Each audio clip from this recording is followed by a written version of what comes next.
सर्वमंगलमांगल्ये शिवे सर्वार्थसाधिके शरण्ये अंबिके गौरी नारायणी नमस्तुते। प्रेम से बोलो जय माता दी।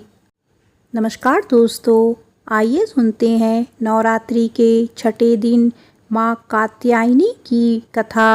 आप सभी मेरे साथ बोलिए ओम देवी कात्यायनी नमः।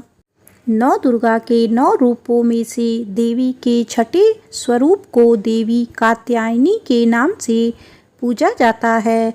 माता कात्यायनी की पूजा नवरात्र के छठे दिन यानी षष्ठी को बड़े धूमधाम से की जाती है। देवी की महिमा को लेकर 2 कथाएं हिंदू धर्म में अत्यंत प्रचलित हैं। देवी के इस स्वरूप की महात्म्य कथा ऋषि कात्यायन से जुड़ी होने के कारण उनका नाम कात्यायनी पड़ा। वहीं देवी कात्यायनी की महिमा कथा दुराचारी महिषासुर के वध से भी जुड़ी हुई है। आइए सुनते हैं देवी कात्यायनी की कथा। देवी कात्यायनी का स्वरूप अत्यंत उज्जवल और ज्योतिर्मय है। इस स्वरूप में देवी की 4 भुजाएं हैं। इनमें से दाएं तरफ की ऊपर वाली भुजा अभय मुद्रा में है और नीचे वाली भुजा वर मुद्रा में है। वहीं बाएं तरफ की नीचे वाली भुजा में तलवार और ऊपर वाली भुजा में कमल का पुष्प सुसज्जित है। देवी कात्यायनी का वाहन सिंह है। देवी कात्यायनी की कथा का उल्लेख देवी भागवत महात्म्य और मार्कंडेय पुराण में मिलता है। पुराणों में निहित कथाओं के अनुसार कत नाम के एक प्रसिद्ध महर्षि हुआ करते थे। उनके पुत्र का नाम ऋषि कात्य था। आगे जाकर ऋषि कात्य के गोत्र में महर्षि कात्यायन का जन्म हुआ और ऋषि अपने तप के कारण विश्व प्रसिद्ध हुए।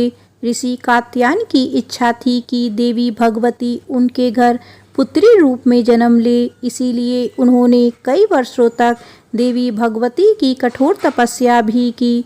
मान्यता है कि ऋषि कात्यायन की ऐसी एक निष्ठ तपस्या से प्रसन्न होकर देवी भगवती ने तब उनकी इच्छा का मान रखते हुए उनके घर पर जन्म लिया। ऋषि कात्यायन की पुत्री होने के कारण ही देवी भगवती देवी कात्यायनी कहलाई। महर्षि कात्यायन ने बड़े प्रेम से देवी कात्यायनी का पालन पोषण किया था। कुछ समय पश्चात पृथ्वी पर दुराचारी महिषासुर का उपद्रव सारी सीमाएं लांघ रहा था। महिषासुर को ये वरदान मिला था कि कोई भी पुरुष कभी उसे पराजित या उसका अंत नहीं कर पाएगा। इसीलिए उसे किसी का डर नहीं था और देखते ही देखते उसने देवलोक पर भी अपना कब्जा कर लिया था।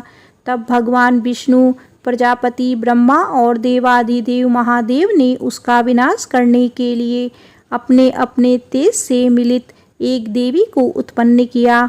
मान्यता है कि महर्षि कात्यायन ने ही इस देवी की सर्वप्रथम विधिवत पूजा की थी, इसीलिए देवी को कात्यायनी के नाम से जाना जाता है। वहीं देवी कात्यायनी से जुड़ी एक अन्य पौराणिक कथा के अनुसार देवी की उत्पत्ति महर्षि कात्यायन के यहाँ अश्विन महीने की कृष्ण चतुर्थी को हुई थी।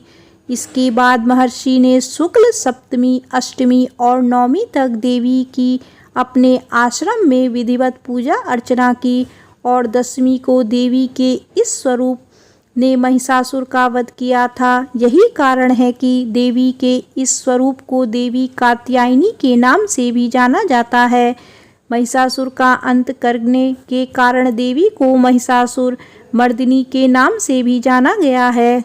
इसके अलावा देवी कात्यायनी से जुड़ी एक और मान्यता ये भी है कि देवी दुर्गा का यह स्वरूप अमोघ फलदायिनी है। ब्रज की गोपियों ने करुणावतार श्री कृष्ण को अपने पति के रूप में पाने के लिए कालिंदिनी यमुना के किनारे देवी कात्यायनी की ही आराधना की थी। इसी कारण वर्तमान में भी देवी कात्यायनी समस्त ब्रजमंडल की अधिष्ठात्री देवी के रूप में प्रतिष्ठित है। स्कंद पुराण में देवी कात्यायनी के बारे में ये उल्लेख भी मिलता है कि उनकी उत्पत्ति परमेश्वर के सांसारिक क्रोध से हुई थी। नवरात्रि के छठे दिन देवी दुर्गा के इस स्वरूप की पूजा का काफ़ी महत्व है। ऐसी मान्यता है कि देवी कात्यायनी की पूजा में लाल और सफ़ेद रंग के कपड़े पहनना बहुत शुभ होता है। मान्यता तो ये भी है कि माँ कात्यायनी के चरणों में अपना सब कुछ समर्पित करते हुए उनकी आराधना करने वाले भक्तों को उनके दर्शन प्राप्त हो जाते हैं। देवी के इस स्वरूप के पूजन से भक्तों में एक अद्भुत शक्ति का संचार होता है। देवी कात्यायनी का ध्यान गोधिल बेला में किया जाना चाहिए। आइए जानते हैं देवी कात्यायनी की आराधना का मंत्र। ओम देवी कात्यायनी नमः, अर्थात ओमकार के जैसे निर्विकार स्वरूप वाली देवी कात्यायनी की कृपा व शुभ दृष्टि हम पर बनी रहे। हम उन्हें बारंबार नमस्कार करते हैं।